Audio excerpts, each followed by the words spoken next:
I thought it is important to trace to the root of the mind and find out when we say mind, what do we mean by it actually. Fortunately, in English there is only one word, mind, in which many things are included. In Sanskrit there are many words. There is buddhi, there is manas, there is ahankara. So many words are there showing the different aspects of what the mind is. In English, mind is mind. There is only one mind.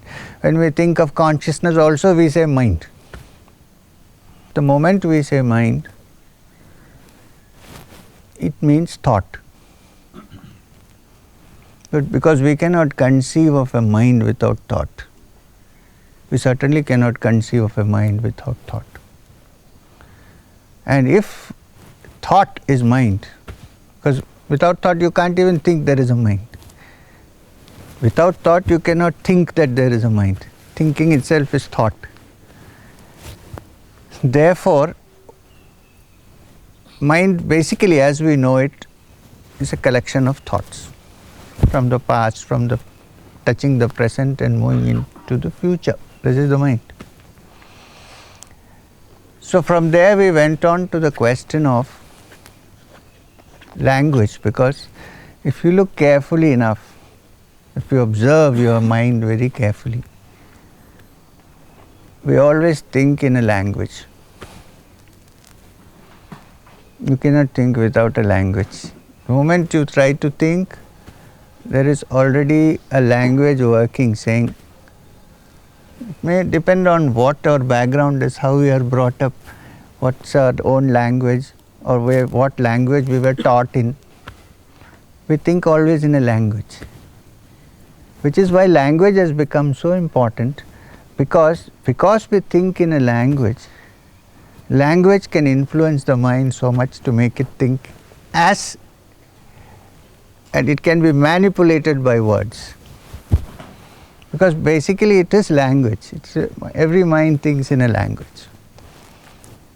Now, so this is our normal mode of thinking. It is always in some language. And therefore, this thinking which we call the mind, which consists of thought, which consists of language, formulated in a language, is what we call brain, consciousness. This is what normally when we say we can't be conscious without the mind. When we say consciousness, we are talking about thought, mind. I am aware itself is a thought. And as I said now, when I say I am aware, there is a language. Now there is English. I don't know how you say it in Telugu, but now we are saying in English. So, therefore, all our thought, what we call thought normally, is brain-based, because it formulates in a language. It is necessary for our day-to-day survival, all fine. So from there we have a question, which is there a thought? When I say thought, it includes consciousness and awareness and everything. Is there a thought without a language? If there is a thought without a language, perhaps that thought may not be brain-based. Maybe it hasn't much to do with the brain. But most of our thought, all of our thought is brain-based, because it is all in a language, structurized. Is there a thought without a language? That was the question. Now you see, language is such a thing. I think the actual corruption of humanity started with the invention of language. Because a feeling, but language is very necessary for communication. All that is understood practically, okay. The feeling, when translated into a language, is always reflected according to the preconceived idea of the brain of the person who is speaking that language. In the old story of the Tower of Babel, you know that? What happened in the old biblical story, the Tower of Babel. In fact, when we babble, it comes from Babel. It means you're not talking sense. babbling away. Now, the story is that there was a great king called Nimrod who decided that he is going to build a tower, a palace, which will be so high that from the top of that, if he shoots an arrow, it will hit the throne of God so high. I mean, this is nothing extraordinary. Many people think that way. We will build our house so high that helicopters can land on it. And then from there still higher we can shoot into God's footstool at least, if not the throne. So, idea was that he was basically, his ambition was so strong that he wanted to build a tower, and therefore he said he was going to go up and shoot. So, apparently in those days there was no language, or they say there was only one language. Now there cannot be one language because it's said that people from all nations came to work to put up the tower. Now if people want, there cannot be, if they say one language, that means perhaps in those days thought was expressed through feelings, through the mind. And then he built the tower, built it very high. Hundreds and thousands of people were employed to build it. You can imagine that which goes up into heaven. It is bigger than your Burj Dubai. There were no lightning arresters then. So they built it up, and finally he went to the top. He could almost hear the rumbling up there in heaven. So he took out his bow and arrow and shot one arrow into the throne of God. This is from the Old Testament. The Tower of Babel, it's called. The moment the arrow hit the throne, something very funny happened. I think that is the time when civilization began to get corrupt and people started fighting among. You know what happened?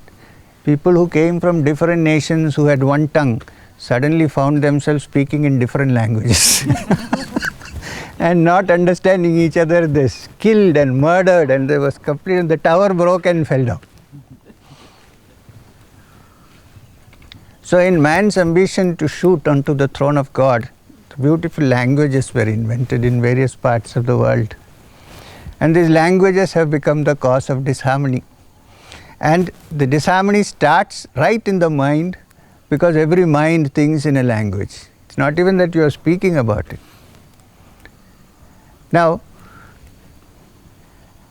the question is there a thought without a language? If there is some thought where no language is involved, then perhaps that thought is not of the brain and it is not a divisive thought. We may call it consciousness, we may call it awareness, we may call it what you want. Now, we are saying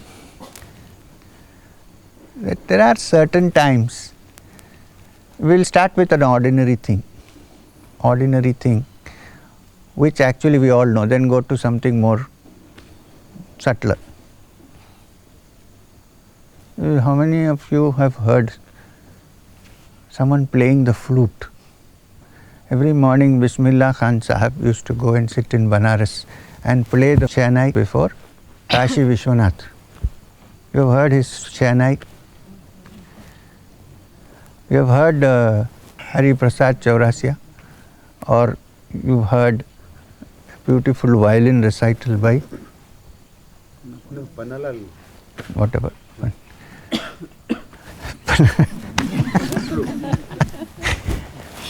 Now there are no words there. This is only music, or the great symphonies of Beethoven, for instance. There are no words. Music only. Although it has been formulated in symbols, it's pure music. Now in that pure music, we all enjoy cutting across boundaries, cutting across languages, cutting across all divisions. Everybody enjoys music. There's no language. That time, the mind is functioning in a non-language mode. So that mind is nearer to the source of that which is not part of the brain. So I am saying, neurologists may have their arguments about this, I don't know. We can discuss this when we meet them. But I am saying that even though the brain listens to music, that music itself has no language, therefore there is a possibility that it may be going close to thought without a language. I am saying in ordinary sense of the term. Which is why in all disciplines which are connected or to do with going within into the deeper layers of one's mind, in touching that part of the consciousness which is not part of a language and therefore not divisive, there is the sound of music. Pure music without a language. In fact, I enjoy Hindustani music, great masters, mainly because I cannot understand a single word they are saying. I can only hear the sound. Because usually there is only one sentence. You can only hear, that. So, of course, when you listen to a song with good words and lyrics, it is there, you enjoy it. But then that is association. Again, there is language. If you are a romantic man, you are thinking of somebody you loved or you lost. So this music is very important. Music, therefore in music, you listen to something which is beyond language. That is one part. The other, ordinary people like us, we come across something which is outside language and still part of the mind when there are deep feelings. There is a deep feeling, there is no, you may manifest it through language, you may communicate it through language, but at the moment when the feeling is there, you don't need a language. So music, art, abstractions, feelings which don't require definitions and which do not have a structural component, these are closer to the inner aspects of the mind, closer to the root of your essence of your consciousness, which perhaps may not have much to do with the brain, except as it is manifested. Perhaps this is the root of thought. And it is non-divisive. The moment language steps into it, it is divisive. Language unites and divides. You know, in the army, all people who speak Malayalam, they are always one group. All who speak Tamil, they are one group. Although they may be in different battalions, but because language is what we grow up with. So it has its functions, uniting, but it also has its divisive functions, because you are wonderful, but the other is not, who is speaking something else. It may not be obvious, but it is there. So, I think the mind that is your friend is a mind without divisive qualities, divisive attributes. The other mind, which is not your friend, your enemy, has seeds of divisiveness in it. And therefore I am saying that that mind which is not divisive, which is your friend, is the mind that has nothing to do with language. It's more to do with feeling, with music. Therefore, the importance of the word Bhakti and Bhava. Even if you look into the Vedantic things with great understanding and intellectual acumen, you're still within the boundary of a language. But when you allow yourself to go into this feeling of Bhava, you are out of this. Therefore, you are one with everybody else. I'm not talking about hysteria, I'm talking about music, pure music. What we call hysteria builds up in a second, and when it goes, you are worse than you were before. But this is not that. I'm talking about really deep feeling, really good music, really wonderful things. Sometimes that's why people say, we all say when we see something extraordinary, I have no words to describe it. I'm saying it in words, but when I say I have no words to describe it, it means the words have a limited function beyond which they cannot express anything. however much you polish it. So, that which no words can describe, and where the mind, as we think of it as thought, which means with language can reach, is supposed to be that which is the source and essence of all being. The Kena Upanishad says, and manasa anamanyute, that which even the mind cannot reach. Now they are not talking about if the mind cannot reach, we have nothing to do with it, we don't have to bother. They are saying that mind which is only caught up in this region of language and definitions and limitations and divisiveness that comes out of it, that mind cannot reach that. When that mind becomes understanding this fact silent, then perhaps it is possible to go into the deeper layers of one's, and then the mind becomes a friend. It is no more an enemy. Now there is one more thing to this matter to be discussed. Usually what happens, language developed because it was so useful for communication. Even though the animals, including the chimp, have some kind of sound language, they don't have a developed language as we have, where every expression can be given, can be manifested in written form or spoken form. In fact, they said the beginning was the Word, and the Word was with God, and the Word was God.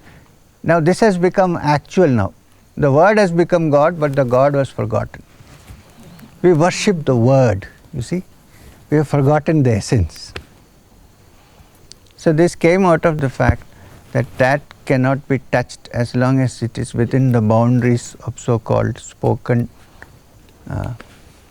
language, which is why some few who have touched it cannot say anything when they come back, because no words are going to express it. This is also the expression, I saw something so wonderful and startling that I am dumbfounded, which means no language can describe it. I am dumbfounded. Or I say I am tongue-tied. It can happen in fear, it can happen in any emotion. I am tongue-tied, which means I cannot express this. There is no way I can speak. Words don't come out of my mouth. It happens to each one of us in some circumstances, although we fail to then recognize it. We forget about and go about it. One is when there is deep emotion. One is when we listen to wonderful music. One is when you suddenly open your window and come across a full moon, and you are not comparing it and saying that this is not, yesterday's moon was better or tomorrow's moon may be better, and things like that.